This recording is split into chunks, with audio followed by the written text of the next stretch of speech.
This is Andi Purewal for Boxing News. I'm joined by one of boxing's biggest talents, Shakur Stevenson, here in London. Shakur, it's good to see you again. How are you? How are you finding the UK? How are you finding the weather? I'm actually loving the UK. I'm loving the weather too. I live in Texas, so it's always hot, and I'm from Jersey, so it kind of reminds me of like Jersey, my side of town. And honestly, I love it. Julie's just told me it's your first time visiting London as well, so that was news to me. Obviously, with your amateur pedigree, I thought at some point you might have been over sooner. Yeah, everybody say the same thing to me just because I traveled all around the world as a kid in the amateurs, but this is my first time here. And your first Nando's, what was the review? It was actually really good. I was talking a lot of shit before, but then once I had it, it was really good. In terms of talking, that S word you've just mentioned, Floyd Schofield, he's had a lot to say in the build-up to this fight. What have you made of the trash talk in the build-up, and why do you feel like it's the right move for you at this stage in your career to share the ring with Floyd? Honestly, it's just an exciting fight. You know, you got a young, hungry kid. It's not some old, washed-up guy that's want to win, but they don't got the body or the age to do it. So this is a hungry lion. He's talking. His dad is talking. They sound very confident online. So I wish that they was here in person so I could really see how confident they are. Do you think he's going to have a different energy when he comes face-to-face with you? I think maybe, yeah, because when you do all that talking, you know, you got to live up to the hype that you talk. So, yeah, I think the energy going to be different, but we'll see. He's not the name that many would have expected you to share the ring with in this fight. You've wanted those bigger names, no disrespect to Floyd. But what do you expect come fight night? What does he bring to the ring? What do you do to defeat him? Honestly, Zepeda was my first pick. I would have loved to fight Zepeda, but now we here with Schofield. That's the next best available option. What do I do to beat him? Just be myself. Go in there and perform. And my goal is to steal the show, so that's what I'm here for. I have to ask as well, Shakur, a certain Joe Cordina, he's remained vocal after this fight was announced with Floyd. A little bit disappointed on his own behalf. He's not sharing the ring with you. As far as he's aware, there were talks in the background. He was a bit surprised to see the Floyd fight announced. What can you tell me? Was the Cordina fight revisited at all after after you previously had to pull out for injury? Honestly, I think Cordina is a hell of a fighter. I don't got nothing like too bad to say. I always thought me and him was a good fight, but truthfully, I'm into like the fights that the fans want to see, and the fans didn't want to see me versus Cordina. Everybody shitted on the fight. They thought it was a horrible fight. When they saw that I was fighting Schofield, they got more excited about the fight because he's an undefeated, young, hungry lion, and he's a natural 135-pounder. A lot of people think as though Cordina is a 130-pounder, which truthfully I don't believe. I think he's actually a 35-pounder, and he will feel better at the weight. But just because it's not happening right now don't mean it ain't going to happen. So in the future, it probably will happen. In terms of the future for yourself, I know it's one fight at a time, but are there plans to try and revisit the Zepeda fight? But I've also seen the reports that Zepeda and Farmer are discussing a rematch. Nah. I don't know about no rematch. As far as I know, me and Zepeda should be next, and I should have the biggest fight at the end of the year as far as what I heard. So hopefully that happens, and right now I'm really just focused on Floyd Schofield, though.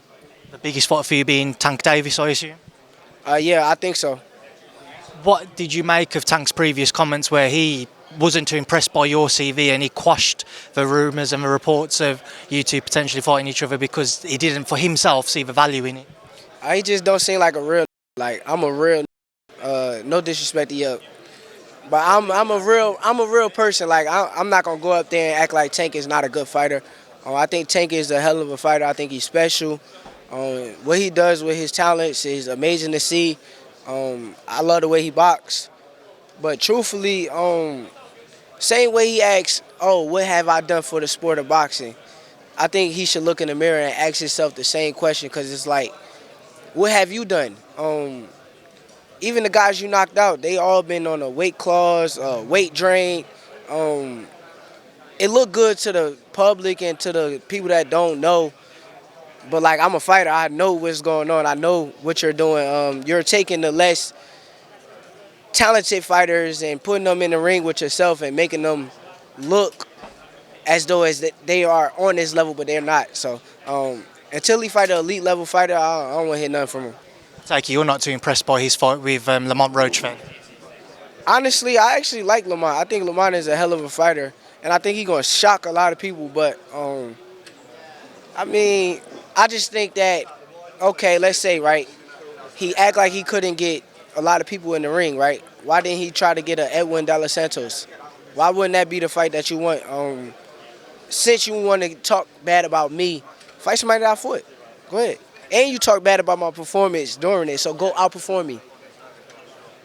He seems to have a name, Shakur, that when you're talking, it excites you because, you know, in boxing, it's one of the biggest fights that can be made, alongside Canelo Crawford. The Haney-Garcia rematch is also a massive fight now because of everything that's gone on there. Yourself and Tank's probably one of the top 3 or 4 fights that can be made. How exciting of a prospect is that in your own mind, though, that you could be involved in a fight like that within the sport? Honestly, I think me and Tank is the biggest fight. I think it's stylistically something that over time, like over the years, you had like the Ali, the Frazier, like power versus skill versus defense. You want to see the guy that, with all the power, very aggressive, fight the guy with the defense and got the IQ. And we want to see how good Tank is too. Like, we don't really know how good he is. Yes, he looked good with the people that he's in front of, but how good is he? And the same thing could go for me too. Like, you could say like, oh, I haven't been in the ring with a Tank Davis caliber of fighter, so why not find out? Let's see. It's a question mark for both of us. Let's make it happen. I'm surprised, Shakur, as well, that we had the award ceremony on Saturday. Didn't see any videos of you crossing paths with Devin Haney, Teofimo Lopez. I know they're a weight above you now, but still in your kind of eyesight, still fights you want at some point in your career? Honestly, I used to be the person. I used to be kind of cool with a lot of people, but as you get older, you start to realize money changed these guys. Like, these guys don't act the same as they used to act. I remember being at Nationals with these guys a long time ago, and like, it was regular. It was always good vibes, good energy. Even if we had to fight, everything was good. It was never like how it is now. So now I just keep my distance. I mind my business, stay to myself. When I cross paths with them, I just keep it moving. You put it down to, in your opinion, when money changes people, or is it ego amongst? Because at one point you was all talked about being the 4 greats of this generation compared to the past. So is it ego which is getting in the way as well? Yeah, ego. You know, that's what happens when you make money. You make money, and then your ego becomes very high, and you start to feel like you're better than everybody else. And that's what I see from a lot of these fighters now. And you knew them back in the day, but they're not the same person that they used to be. There's a couple of fights I want to get your thoughts on before we wrap this up. Benavidez Morrell, February 1st, a fantastic fight. Do you have a pick? Do you have a thought on how that fight plays out? It's a 50-50 fight. I'm a big fan of David Benavidez. I'm a big fan of David Morrell, and may the best man win. There's a lot of talk about Canelo Crawford as well. I know you're going to back Terence all the way in that fight, but how big of a fight is that? How difficult of a challenge is it moving up in weight? I think it's very difficult. Canelo got the IQ. He got the size. He got the power, maybe. It's a very difficult fight, but I think if anybody could get it done, it's Terence Crawford. And final one, this rematch, main event, Beterbiev Bivol, repeat or revenge? Revenge. I think Bivol, I think all he had to do was just finish a little bit stronger.